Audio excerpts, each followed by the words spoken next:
It's hard for me to wrap my head around this, but are you all really planning on coming to this event? I'm honestly surprised you're even considering it. Nancy, why would you say something like that?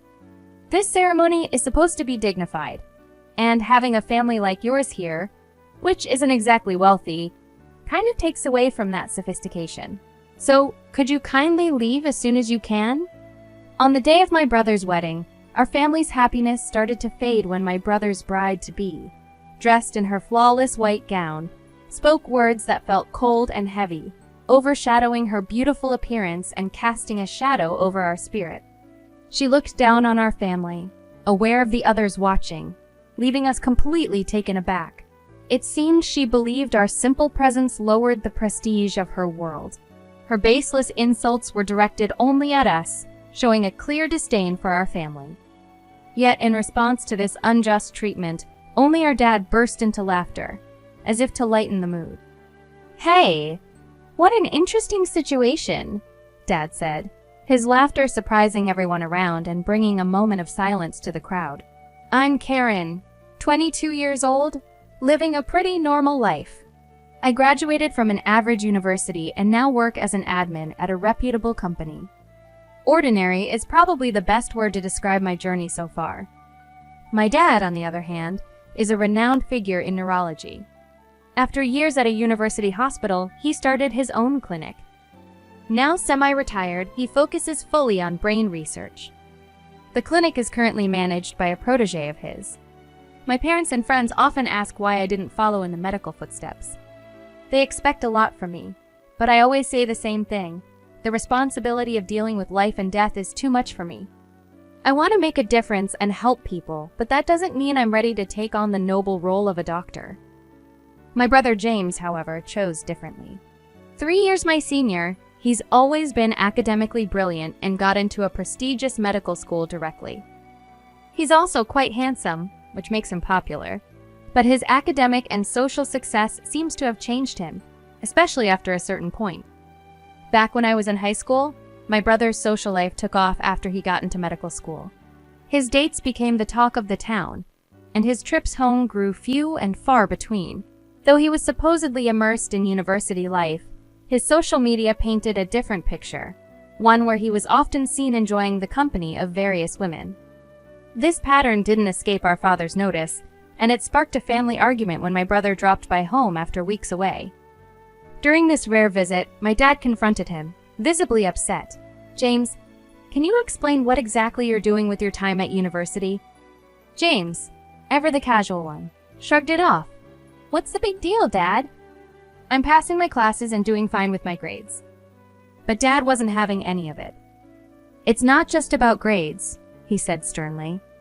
"Being a doctor is more than that. You need to be able to understand and share the feelings of your patients." James, impatient, replied, That's such a hassle. Nowadays, if you're skilled, you can be anything. Can we not stick to these old-fashioned ideas?" Dad was taken aback and deeply upset by his response. James grew more defiant. "I can't stand this oppressive vibe. Please, just stop interfering in my life, Dad." During these exchanges, my brother boldly stated his views, not sparing me either. He made it clear he thought little of me, saying things like, "You're nowhere near my level. Clumsy as you are, you're lucky to have a brother like me." Every time he visited, he'd throw insults my way. Growing up, I'd always measured myself against him, which left me unable to stand up for myself. Despite finishing his medical studies, my brother hit a roadblock. He passed the national exam but couldn't land a job at any healthcare facility. He was confident in his abilities and even applied to 2 top university hospitals, only to be rejected by both. It turned out the issue was his attitude during the interviews. We learned what really happened through some of my dad's friends at those hospitals. Despite his qualifications, his lack of experience and, more importantly, his demeanor in those interviews seemed to be the deal breakers. My brother displayed an arrogant demeanor, confidently asserting that he could boost the hospital's finances, and openly mocked our father's advice to prioritize patient empathy with a disdainful chuckle. Upon learning about my brother's predicament, my father, torn between disappointment and hope, addressed him with a blend of calm and authority. "James, you'll start working at our family clinic for now," he proposed. My brother was taken aback. "Why should I do that?" My father calmly but firmly pressed on. "It's a temporary measure until you find your footing elsewhere. Use this time to get back to the basics." James accepted, albeit grudgingly, his face a mix of resignation and discontent. His attitude toward our family was unmistakably filled with resentment. Yet, in his confusion and frustration, he was embraced by our father, who offered him a chance to start anew. Whether motivated by paternal love, professional ethics, or another reason, my father hoped James would evolve into a compassionate doctor. Despite this, James showed no signs of wanting to meet those expectations. Now employed at our father's clinic, patient grievances about him are frequent, and rumors of his poor conduct spread widely. Instead of improving, James's egocentric behavior has intensified within the clinic. He boasts about eventually succeeding our father as the clinic's director, causing unease among everyone. We're left to hope that, eventually, my father's sincere wishes will resonate with James. In the midst of this, James brought home a surprising guest to introduce to us as his fiancée A. "This is my fiancée A," he announced with assurance. We were rendered speechless by the abruptness of the introduction. While his fiancée A appeared sophisticated and well-mannered at first glance, there was something off about her demeanor and smile that made me uneasy. The way she looked at our family with a subtly arrogant smile raised questions and discomfort within me. I couldn't help but wonder what lay behind that unsettling presence. Was it all in my head, or was there something more to be wary of? The unease I felt since the day we met my future sister-in-law lingers. Despite my reservations, the wheels for my brother's wedding were set in motion. Since getting engaged, my brother, who once lived by himself, started coming home more often. Yet, these visits weren't about cherishing family time. They were about seeking financial aid from our parents for his upcoming wedding. Just the other day, he was asking for a significant sum for the wedding, I remember. "James," my father began, "I'm glad you're getting married, but as someone about to start a new family, you need to connect with each patient genuinely." "How many times will I hear this lecture?" "I engage with my patients enough," James retorted, clearly annoyed. "Then why do we keep hearing complaints?" "Some patients have even asked to switch doctors," my father countered, citing specific incidents to make his point. "Those complaints probably come from not meeting their expectations." "They should just listen and not complain all the time," James snapped back. My father, with a sterner voice, said, "Your attitude is the issue. It's affecting the hospital's reputation. You need to understand the seriousness of this." James, irritated, conceded, "Fine, I get it. Be more empathetic, right? If that's what it takes, then help me with the wedding costs." I wanted to be memorable for Nancy. We were briefly moved by James's fervent appeal. After some thought, my father agreed with a condition. "Okay, James, but you must become a responsible doctor and a supportive husband." "Yes, Dad. I'll be the dependable doctor you envision." "If I keep my word, will you help with the wedding?" James promised. "Deal. We'll support the wedding," my father concluded, hoping James would live up to his promise. "I'll have the estimates for you later," James said. And when he finally sent them over, the figure was a staggering $50,000. Holding the estimate, which took me by surprise, I turned to my father unsure. "Dad, are you sure about this? Are we really going to spend so much on the wedding?" A wedding is a once-in-a-lifetime event. James wants to make it memorable for Nancy and himself, and I understand that desire, Dad explained. But I couldn't help wondering if this was just my brother being extravagant. "But $50,000, Dad? Isn't that a bit much?" "It's okay, Karen. I believe James has begun to see things differently. Maybe even taken some time to reflect," Dad reassured me, though I remained skeptical about my brother's capacity for such reflection. "Even so, Dad, when it's my turn, you'll do the same for me, right?" I asked, half-jokingly. "Of course, Karen. When your time comes, I'll be there for you too," he promised. Which didn't exactly address my concerns, but at least confirmed his support was unconditional. Resolved that the financial decisions were ultimately Dad's to make, I tried to put aside my doubts about James's intentions. However, my worry didn't just disappear. On a day off, as I was enjoying some shopping in the city center, I unexpectedly bumped into James and Nancy. They greeted me with smiles that seemed to carry a hidden agenda. "Look who it is, Karen. Long time no see. You're coming to the wedding next month, right?" James asked, as if there was any chance I'd miss it. "Of course, I'll be there." "I wouldn't miss it for the world," I replied, though the enthusiasm wasn't mutual. "Just make sure you bring a nice gift, okay?" James added, setting an awkward tone. Nancy then chimed in. "Karen, have you thought about how much you're going to give for the wedding gift?" I hesitated. "Well, I've looked up what's usual.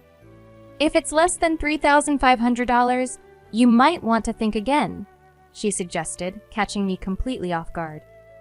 "Is that normal?" I asked, puzzled by such an expectation. "It's only common sense, right? Especially for family," Nancy insisted, leaving me flabbergasted. This was the first I'd heard of such common sense, and it left me wondering where these expectations were coming from.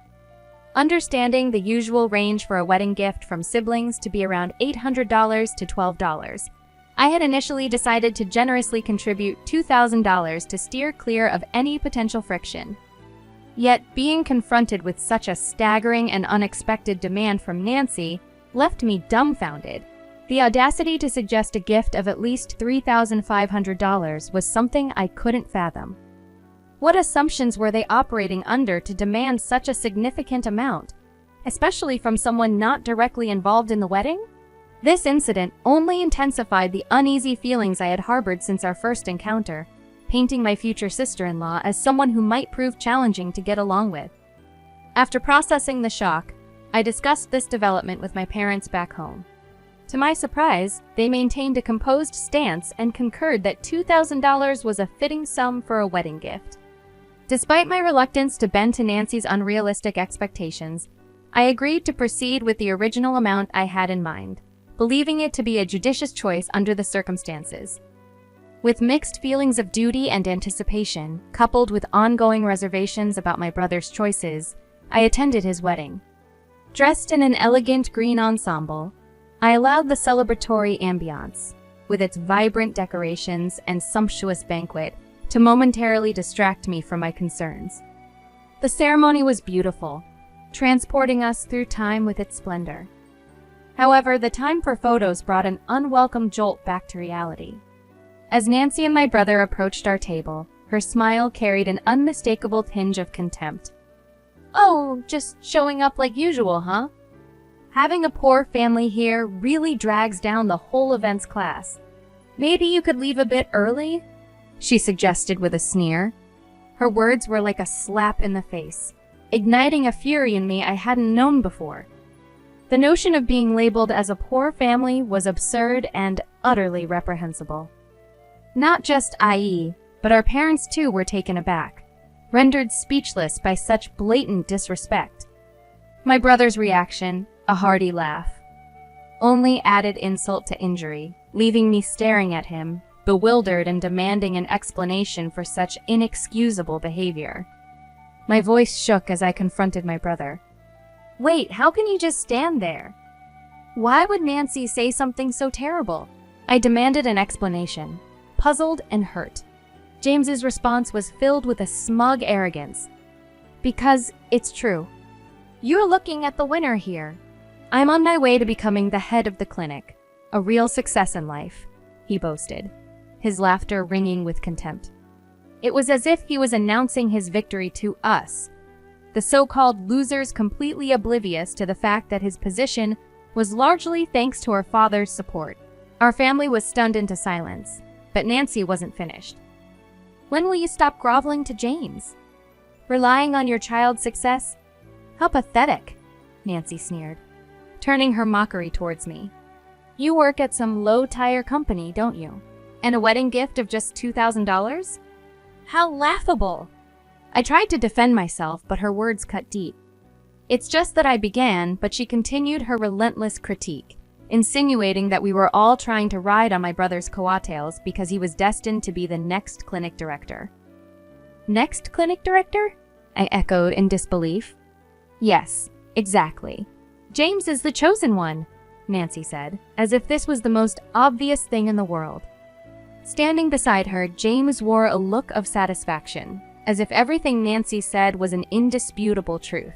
According to Nancy, our family was financially struggling, a narrative my brother seemed to have shared, painting himself as the clinic's future leader, a claim that was news to everyone, including the current director.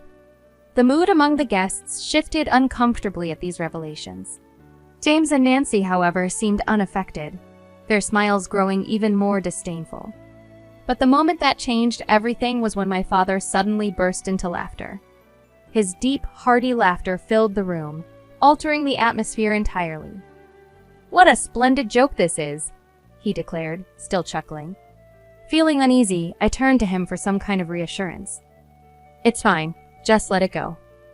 "Let's head home," he said, still laughing. His laughter somehow made it easier to breathe, reminding us that the value of our family couldn't be diminished by such baseless arrogance. I stood there, shocked, as my father announced we were leaving the wedding early. "We're not welcome here, just seen as a poor family to mock," he said with a resignation that took me by surprise. I wanted to protest, to argue that we shouldn't let their words drive us away, but my father was already moving towards the exit. Meanwhile, my brother and his wife seemed almost eager to see us leave. Then, turning to James with a serene composure, my father said, "I'm not sure why you feel the need to pretend, but you should keep your ego in check." James, taken aback, responded, "What do you mean, Dad?" "I'm not pretending anything." "Is that so?" My father continued then, "As the next director, you should be able to demonstrate your abilities elsewhere, not just rely on this hospital." He then discreetly spoke to the current director, who nodded in agreement with whatever was being discussed. "Now leave this place. Find a job at another hospital," my father advised James, who was visibly stunned by this directive. "If you're truly meant to be a director, you'll succeed anywhere with your skills. Or is it that you're not as confident as you claim?" Caught off guard, James fell silent, his defiance melting away. Nancy, by his side, turned pale, gripping his arm tightly, unable to comprehend the situation. "James, what's going on? How can your dad dismiss you like that?" James remained silent, his body language reflecting a turmoil of emotions he couldn't articulate. Nancy's voice became more insistent, seeking clarity on the promises James had made about their future. Amidst her probing, James seemed lost, disconnected from the conversation around him. Observing this, my father offered a smile filled with patience and understanding. "Nancy, there's more to the story than you know. The hospital James works at is the same one I used to run," he explained, revealing a truth that surprised her. "But Dad, aren't you working independently now?" Nancy questioned, echoing one of the many fabrications James had spun. The reality was far from the tales James had told. My father's gentle clarification began to unravel the web of deceit, painting a picture of the situation that was rooted in truth, not in the inflated stories James had shared. The reality of our family situation is much different from what Nancy had been led to believe. I am indeed a doctor. My wife dedicates herself to our home, and Karen has a stable job in a leading management position within a prominent company. This revelation shocked Nancy, dismantling the illusion that we were a financially struggling family. In truth, James has faced numerous setbacks in his medical career, and I've had to support him through his job search challenges. There was never a plan to appoint him as the director of the hospital. The unfolding events at the wedding solidified my decision that releasing James from his position at the hospital was the right move, allowing me to do so without any reservations. As I laid bare these truths, the atmosphere shifted dramatically, burdening Nancy with a new reality. When I announced my decision to let James go and refuse to cover the extravagant $50,000 wedding bill, Nancy's disbelief and distress were palpable. With a steady resolve, I signaled for us to leave the venue, my wife and Karen following suit. As we departed, Nancy's protests lingered in the air, a stark contrast to the composed exit we made. The aftermath of that day was telling. The wedding ceremony was ultimately called off. The guests dispersed, and the anticipated funds to cover the wedding expenses were not realized, placing a heavy financial burden on James and Nancy. Both found themselves jobless, with Nancy having quit her job in expectation of a more comfortable life, and James, despite being a doctor, struggling to secure stable employment. The financial strain forced them into debt as they scrambled to manage through part-time work, their hopes of securing positions in reputable hospitals growing dimmer. As for our family, we've moved past the incident, no longer engaging in conversations about my brother. My parents have shifted their focus away from his future, bringing back a sense of peace and contentment to our home. This experience has underscored a crucial lesson. No matter one's intellect or qualifications, without empathy and respect for others, acceptance in society remains elusive. I believe that being able to connect and communicate effectively with others is more crucial than having top-notch grades. This is something my fath Nancy Eyre has always emphasized, and it's a principle I hold dear. I'm dedicated to becoming someone who can really resonate with people on a personal level. Moving forward, I'm committed to putting even more effort into enhancing my ability to interact and build meaningful relationships with those around me.